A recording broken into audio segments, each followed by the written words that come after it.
नमस्कार मित्रांनो, काल संध्याकाळपासून मीडियावरती मराठा आंदोलन संदर्भामध्ये निगेटिव्ह बातम्या आपण ऐकतोय। बहुतांश सर्वच चॅनल मराठा बांधव कसं चुकतायत हे सांगतायत। असं होण्यामागलं असं कारण सांगितलं जातं की काल महाराष्ट्राचे मुख्यमंत्री देवेंद्र फडणवीस हे प्रत्येक न्यूज चॅनलच्या गणपतीला भेट देण्यासाठी गेले होते आणि गणपतीला भेट देऊन आल्याच्या नंतर लागलीच एक तासभराच्या नंतर बहुतांश सर्वच चॅनलवरती मराठा बांधव कशा पद्धतीने चुकतायत ह्या बातम्या येत आहेत।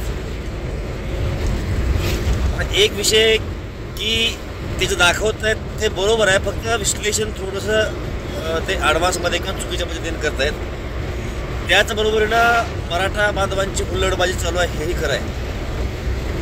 जरांगे पाटील त्या ठिकाणी आंदोलन करण्यासाठी बसलेले आहेत, ते आवाहन करत आहेत की कसल्याही प्रकारचा धिंगाणा करू नका, परंतु काही आपल्या समाजामधील तरुण पोरं असतील किंवा मग ते आंदोलक नसावेत, बाहेरचे कोण लोक असावेत जे आंदोलनामध्ये शिरले असतील आणि आंदोलनाला बदनाम करण्याचा ते प्रयत्न करत असतील। त्यामुळे मुंबईमध्ये जे हजर मराठा बांधव आहेत त्या सर्वांनी ह्या गोष्टीची खबरदारी घेणं अतिशय गरजेचं आहे की एक तर हुल्लडबाजी होणार नाही, थोडीशी मोजमस्ती हा प्रकार वेगळा झाला, परंतु विशेष करून जे मीडियाचे लोक आहेत त्या लोकांना सहकार्य करणं गरजेचं आहे, कारण तेच तर पूर्ण महाराष्ट्राला हे सगळं कव्हरेज दाखवत आहेत। आपल्या आंदोलनाला फार मोठं सहकार्य मीडियाचं भेटलेलं आहे, त्यामुळं मीडियाचे जे काही कर्मचारी आहेत, जे वार्ताहर आहेत, त्या लोकांना त्रास होणार नाही याची खबरदारी पूर्ण आंदोलकांनी घेतली पाहिजे। विशेष करून जे महिला रिपोर्टर आहेत त्यांचा आदर होणं अतिशय गरजेचं आहे, त्यांना धक्काबुक्की व्हायला नाही पाहिजे। बऱ्याचदा असंही होतं, काल आजतकचे ओमकार यांनी या विषयावरती एक व्हिडिओ बनवला होता, त्यामध्ये काहीतरी नाराजी व्यक्त केली होती। आता ती नाराजी थोडीशी ॲडव्हान्स झाली, परंतु त्यात तथ्य नाही अशातला भाग नाही। ज्या ठिकाणी आंदोलन चालू आहे त्या ठिकाणी जरांगे पाटलांच्या समोर सर्व न्यूज चॅनलचे कॅमेरे चालू आहेत, स्टेजच्या पुढल्या बाजूला आणि कॅमेऱ्याच्या पाठीमागल्या साईडला हे सर्व लोक थांबत आहेत। जिथे हे लोक थांबतात त्या पाठीमागे जे आंदोलक बसलेत त्या आंदोलकांना जरांगे पाटील दिसत नसावेत कदाचित। मागून कोणीतरी त्याला खडे मारणे, धक्के मारणे, कधी पाण्याची बाटली फेकून आणणे, खाली बस म्हणणे, ही अशा पद्धतीचं वर्तन जर होत असेल तर पहिला टप्प्यात तो मराठा आंदोलक असणार नाही।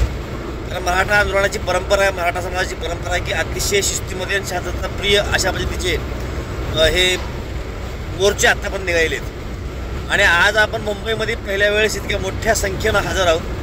महाराष्ट्रासमोर एक आदर्श मराठ्याने घालून दिलेला आहे की आंदोलन कसं असायला पाहिजे।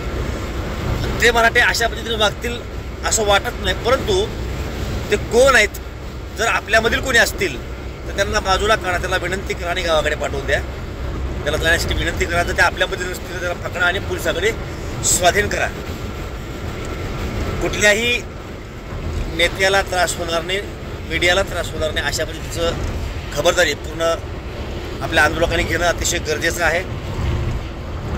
जरांगे पाटलाचा 4था दिवस आहे, अन्न पाणी बंद आहे, पाणी सुद्धा त्यांनी बंद केलेलं आहे, तीव्र असं आंदोलन चालू आहे। सरकारच्याकडून चर्चा करायचं म्हणतंय, चर्चा करण्यासंदर्भामध्ये पहिल्याच दिवशी जरांगे पाटलांनी सांगितलेलं आहे की या जे 2 गॅजेट आहेत सातारा आणि हैदराबादचं, यावरती मी 1 मिनिटही 1 तासही 1 मिनिटही वेळ देणार नाही। 1ही मिनिट वेळ देणार नाही म्हटल्यानंतर ते चर्चा करण्याचा प्रश्न येत नाही, परंतु सरकार चर्चा करायची असं बोलतं आहे। शेवटी त्यातून काही ते मार्ग निघेल, ते काहीतरी होईल, परंतु मराठा बांधवांनी संयम ठेवायचा आहे। मनानं जरांगे पाटलांच्या सूचना आल्याशिवाय कुठल्याही प्रकारचा कुठलाही निर्णय आंदोलकांनी घेऊ नये। रस्ता रोको करायचा, गाड्या अडवायच्या, रस्त्यावरती कुठं धिंगाणा घालायचा अशा पद्धतीचं वर्तन मराठा बांधवाकडून होऊ नये। मराठा बांधव तसं करणार नाहीत। जे कोणी करत नाहीत ते मराठा आहेत का तपासा, ते कुठल्या विशिष्ट पक्षाचे आहेत का ते तपासा, त्यांना बाजूला काढून पोलिसाकडे द्या किंवा त्याला गावाकडे पाठवून द्या। जर आपल्यामधले असतील त्यांना विनंती करा, बाबांनो या आंदोलनाला बदनाम करू नका, तुम्ही गावाकडे जाऊ शकता। तुमच्या हुल्लडबाजीमुळं महाराष्ट्र सरकारनं जो काही नवीन कायदा काढलेला आहे, जो 27 ऑगस्टला लागू झाला आहे अर्बन नक्षलवादाचा, सरकारला कारवाई करण्यासाठी तुम्ही सोपं काम करता। जर कोणी असं धिंगाणा घालत असेल तर कृपया ते करू नका आणि यातून काहीतरी सुंदर असा मार्ग निघेल अशा आशा आपण करतोय।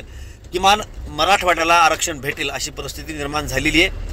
त्याला अनुकूल असं वातावरण जरांगे पाटील तयार करतात, ते बिघडवण्याचं काम मराठा आंदोलकांनी करू नये ही विनंती.